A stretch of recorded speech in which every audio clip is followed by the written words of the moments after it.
Question is, a sample of steel weighing 0.6 gram and containing sulfur as an impurity was burned in a stream of O2. When sulfur converted into its oxide is SO2, and SO2 was then oxidized to SO4 double negative by using H2O2. Solution containing 30 ml of 0.04 m NaOH, 22.48 ml of 0.024 m HCl was required to neutralize the base remaining after oxidation. Calculate the percentage of sulfur in the sample. बड़ा simple है, question में बोला गया है कोई sample है हमारे पास, sample का वेट दिया हुआ है 0.6 ग्राम, इसके अंदर कुछ सल्फर है, मान लीजिए वेट ऑफ सल्फर हमारे पास है x gram. Let the weight of sulphur is equal to x gram. अब आप समझो यहाँ पर जो हमें परसेंटेज निकालना है, यानी हमारा आंसर होगा x डिवाइडेड बाय 0.6 इंटू 100. तो सल्फर का वेट x है, यानी कि मोल्स ऑफ सल्फर कितना होगा हमारे पास, moles of sulphur is equal to x upon 32. ये हमारे पास मोल्स ऑफ सल्फर होगा. अब क्वेश्चन में क्या बोला गया है वो ध्यान से सुनो. सल्फर को ऑक्सीजन से रिएक्ट कराया गया, यानी वो SO2 बना. तो आप जरा सोचो कि जितना भी सल्फर था, यानी moles of sulphur equal two moles of SO2 होंगे, क्योंकि सारे के सारे सल्फर का मोल्स SO2 में कन्वर्ट हो गया. अब उन्होंने आगे बोला कि जो SO2 है वो ऑक्सीडाइज हो गया, SO4 डबल नेगेटिव में कन्वर्ट हो गया इन प्रेजेंस ऑफ H2O2.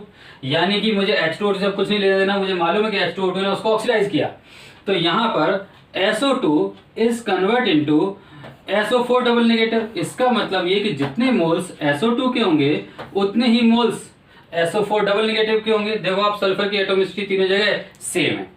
अब आप इसमें एक और बात ध्यान से देखो, ये एक्वस सॉल्यूशन है तो आप इसे कंसीडर कर लो कि H2SO4 की तरह है. क्यों H2SO4 की तरह, क्यों? क्योंकि आप यहाँ NaOH से रिएक्शन कराने वाले हो, और NaOH बेस है तो वो डेफिनेटली एसिड से ही रिएक्शन करेगा. यानी मैं ये बोल सकता हूँ कि मोल्स ऑफ H2SO4 है, पानी में है SO4 डबल नेगेटिव, यानी H2SO4 की तरह है. अब आप इस बात को समझो यहाँ पर कि H2SO4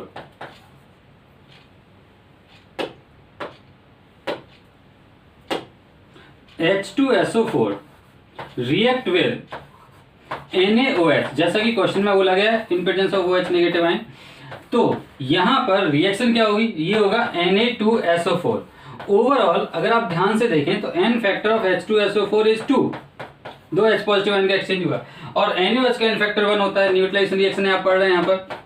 अब आप एक और चीज देखो, इसमें क्वेश्चन में बोला गया है यहाँ पर कि रिमेनिंग, आप देखो यहाँ पर आगे चल के ये जो बच गया NaOH, उसकी रिएक्शन किससे हुई, HCl से, क्योंकि HCl डेफिनेटली बेस से रिएक्ट करेगा, और यहाँ पर बेस कौन है हमारे पास, NaOH.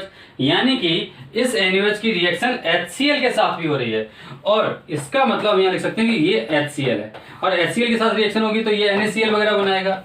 इसका मतलब ये है कि यहाँ पर HCl का n फैक्टर भी 1 है. अब आप देखो इसमें HCl का n फैक्टर 1, यानी कि आप बोल सकते हैं equivalent of HCl plus equivalent of H2SO4 equal to equivalent of NaOH. इन दोनों का इक्विवेलेंट इसके बराबर होगा, क्योंकि total equivalent of acids equal to total equivalent of base. तो अब देखो इसमें आप लिखेंगे equivalent of HCl plus equivalent of H2SO4 is equal to equivalent of NaOH. ये सारी की सारी वैल्यूज आप इसमें प्लेस कर दो.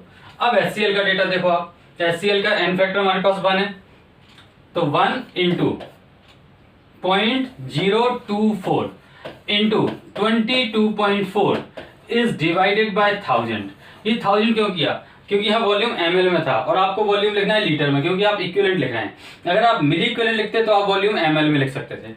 प्लस H2SO4 के लिए H2SO4 का n फैक्टर कितना है 2, और H2SO4 के मोल्स कितने हैं वो देखो. तो जितने मोल्स सल्फर के थे उतने ही मोल्स H2SO4 के हैं, वो है x/32. तो ये जो डेटा है हमारे पास वो है x/32.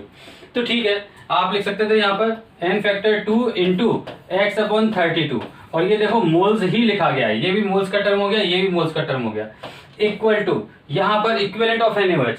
NaOH का डेटा ध्यान से देखो, हमारे पास ये दिया था 30 ml 0.04. NaOH का n फैक्टर कितना है 1 into 0.04 into 30 divided by 1000, 30 divided 1000, ये आपके पास टोटल वैल्यू हो जाए। यहां इसे सॉल्व करेंगे तो आपके पास वैल्यू आ जाएगी x इक्वल टू 0.01 ग्राम। अब आप देखो, मैंने शुरू में बोला था कि wait of sulphur is x ग्राम, तो x आ गया 0.01, यानी ये वेट आ गया x gram. Percentage of sulphur क्या होगा, तो weight percent of sulphur is equal to 0.01 is divided by total weight of sample is 0.6 gram, 0.6 into 100, that's your answer is 1.67% आपका आंसर होगा।